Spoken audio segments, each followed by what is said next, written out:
So I'd like to start by saying that the need to decarbonize, I think we all agree, is certain. And what we're trying to discuss today really is to do with the difficulties of decarbonization and to do that in a manner that is just. So of course, Kuntala's work in her iconic book, I would say, The Coal Nation, has been pioneering in documenting this multifaceted role of coal, not just for India's economic development and energy security, but also, as we've heard, for underpinning the livelihoods of millions of poor people that have been enrolled into the carbon economy on the most unfair terms. But what I'd also like to reiterate is that coal is an important part of political life, underpinning the organization of political power and institutional purpose, both official and unofficial, in major coal-dependent areas like Jharkhand, Chhattisgarh, and Orissa. And perhaps it would not be an exaggeration to say that in these parts, the political economy of coal is the political economy of the Indian state. Now, within the broader literature on the Anthropocene, I find that there is a limited understanding of the complex intertwining of everyday relationships and social effects with this fossil fuel production and use, and several of you have made this point in your work. And I can extrapolate that, therefore, that understanding coal purely as carbon is a common problem in net zero debates, and a very dangerous one because it prevents us from fully engaging with the social and material embeddedness. And it risks ignoring the deep socio-ecological conflicts, as you've written, Brototi, that are unfolding within different subnational geographies of coal mining and these different coal worlds, as you've described, Kuntala. So how then to grapple with this complex embeddedness? It's increasingly clear that we need to do this. It's not unavoidable. It's not just unavoidable, but it's in fact essential, is the message I'm getting from all your presentations, that we need to engage with this embeddedness if we are to think about a just transition. Now, how we do this, I think, is still an open question. So Ben Brown and Samuel Spiegel, whose work I also enjoy reading, call it the coal complex, this assemblage of finance and infrastructure and expertise that together determines the speed and scale of its extraction and transportation and eventual consumption. And so we need to engage, as I've said, with this very, very complicated web of dependencies around coal to understand how any exit from it can happen and what justice means for these many actors. And I'll come back to that point a bit later.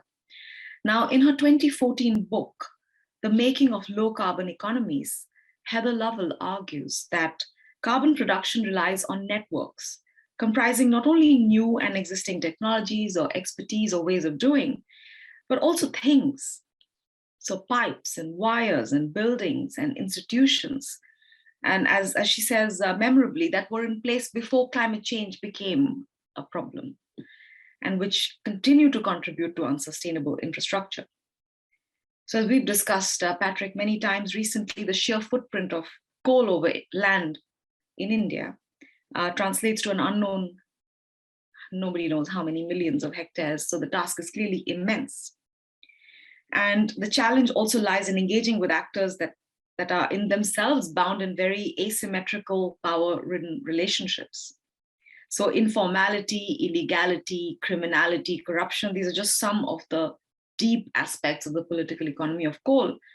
And I wonder the extent to which these will allow any transition, much less a just one, to even happen.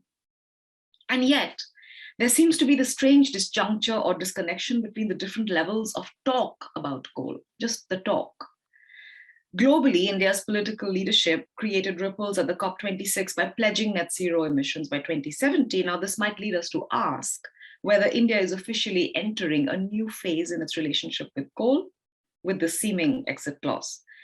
The answer might be that it is in fact entering a new phase, but not for the reasons expected. And as you've just outlined, Kenneth, in your paper with Patrick and others, your very brilliant paper, very much enjoy reading it over and over again, on coastal coal geographies. India is, of course, as we've heard, fast becoming a new global hub for coal imports. And What's particularly new and concerning is that although India has long imported higher purity coking coal for steelmaking, thermal coal is also now being imported. And as you mentioned, to cope with this summer's power crisis, the Indian Coal Ministry took many remedial steps, like including CIL to ramp up production, Indian Railways cancelling passenger trains. But one of the things that was very important in the strategies was also to direct state to ramp up coal imports. And India annually imports more than 150 million tons, equivalent to about 20 to 25% of the coal used for power generation. This may increase. And of course, as you just mentioned, coal imports, of course, sit very uncomfortably with India's nationalist rhetoric of self-reliance. But coal imports show no sign of abating. And as you said, and your paper shows, the flexibility in allowing power plants to switch between types of coal supply, domestic, imported, plus the flourishing of ports, have together generated this new coastal coal geography in states like Gujarat and Maharashtra, Goa, and Tamil Nadu. Now, in political economy terms, this does not signal the decline of the old coal geography, but rather a messy coexistence. And even more subnational spaces and actors are now firmly enrolled within this coal assemblage. And their daily reality is one of an intensifying, multiplying coal economy, with all that this means for impacted local communities. And what we don't know, as many of you have said, is how do these actors and institutions visualize a just transition from coal?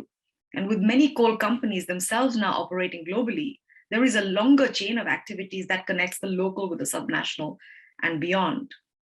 And as the coal economy intensifies in some ways, it is also constantly changing, as many of you have mentioned, with pressures for mines to close. And we don't really know what are the most powerful coal actors from the state and the private sector planning for the years ahead.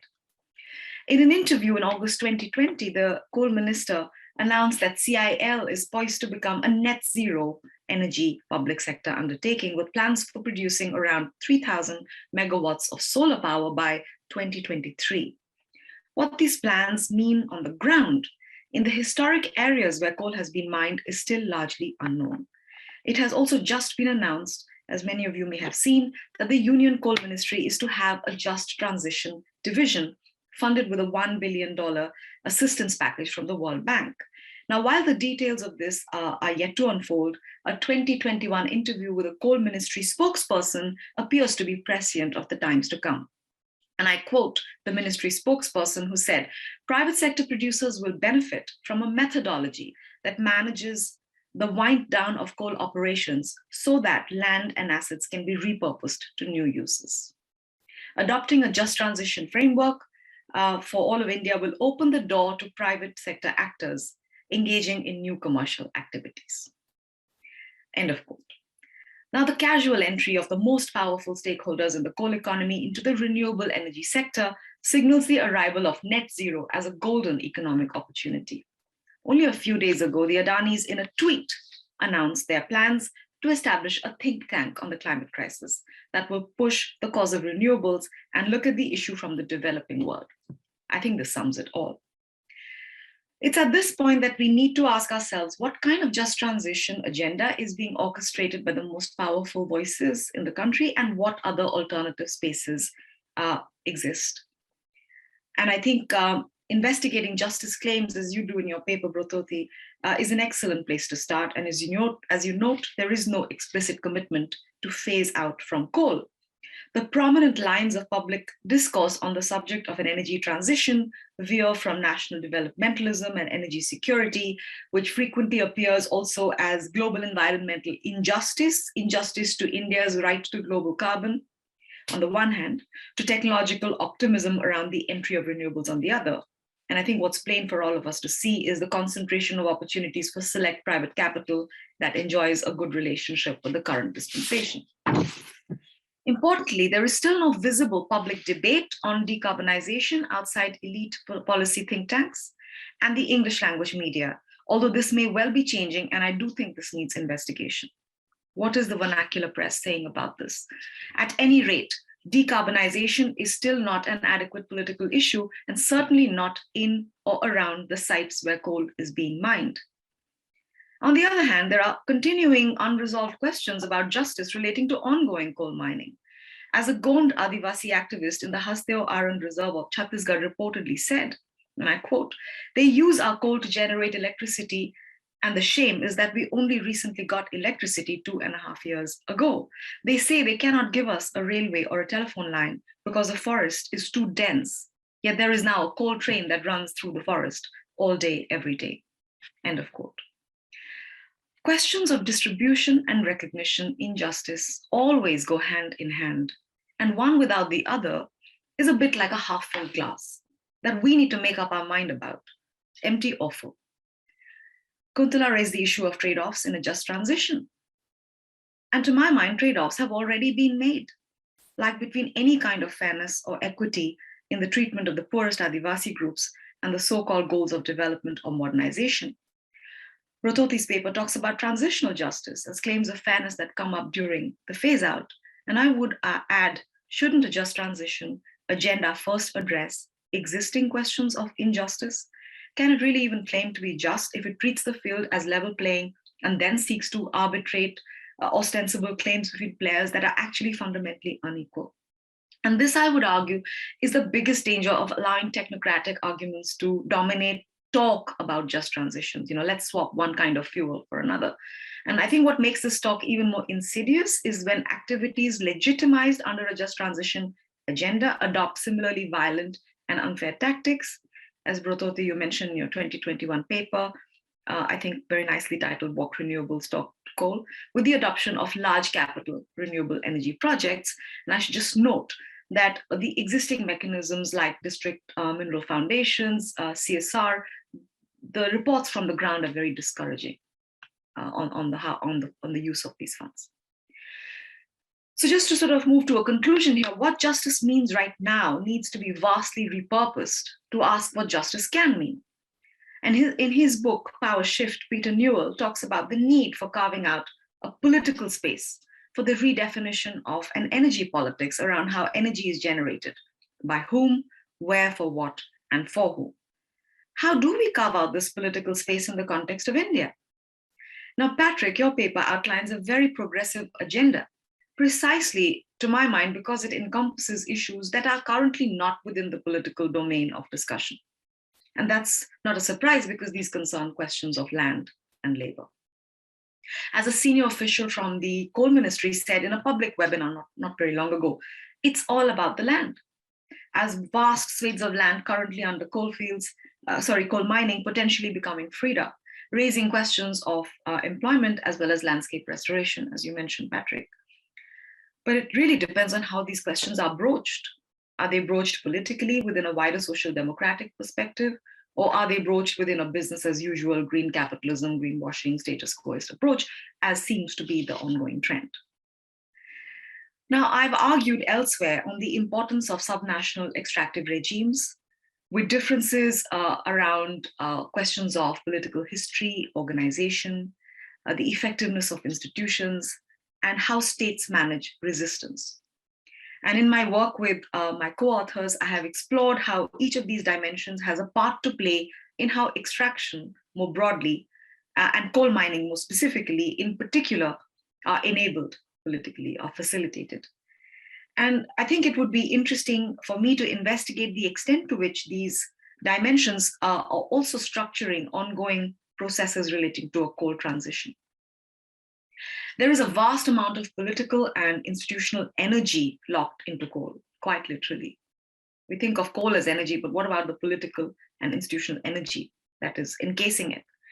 And unlocking this energy for a just transition away from coal might present both barriers as well as opportunities.